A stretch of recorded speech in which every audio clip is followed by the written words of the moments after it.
WHO এর সর্বশেষ তথ্যমতে কঙ্গোতে মোট ৯০৬ জন সন্দেহভাজন রয়েছে। তাদের মধ্যে ২২৩ জনের মৃত্যুর খবর পাওয়া গেছে।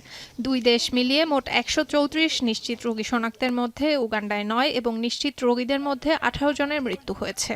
এছাড়া সুরক্ষা সরঞ্জামের ঘাটতির কারণে কঙ্গোতে নারীরা ইবোলায় বেশি আক্রান্ত হচ্ছে বলে জানিয়েছে Al Jazeera. Certain practices, including touching the bodies of those who have died from Ebola, can spread the virus further. While we grieve for those we have lost, we must do everything we can so that we do not lose another and get into a cycle of grief. Reuters বলছে ব্রাজিলের Sao পাওলোতে একটি সন্দেহভাজন Ebola আক্রান্তের ঘটনার তদন্ত করছে কর্তৃপক্ষ। একটি বিশেষায়িত হাসপাতালে তাকে আইসোলেশনে রাখা হয়েছে। এছাড়া একজন মার্কিন নাগরিকের ইবোলা আক্রান্তের খবর পাওয়া গিয়েছে। তিনি কঙ্গোতে ইবোলা রোগীদের চিকিৎসা দিচ্ছিলেন।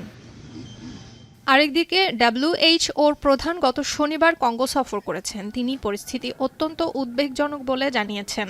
তার মতে দেশটিতে প্রতিদিন নতুন নতুন সন্দেহভাজন রোগীর খবর পাওয়া গেলেও এখন পর্যন্ত শত শত রোগীর নমুনা পরীক্ষা করা হয়নি।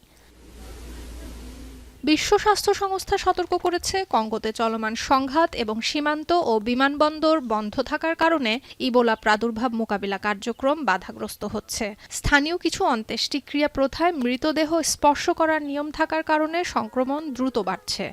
আক্রান্ত ও মৃত ব্যক্তির শরীরের রক্ত, ঘাম ইত্যাদি তরল থেকে এই রোগ ছড়ায়।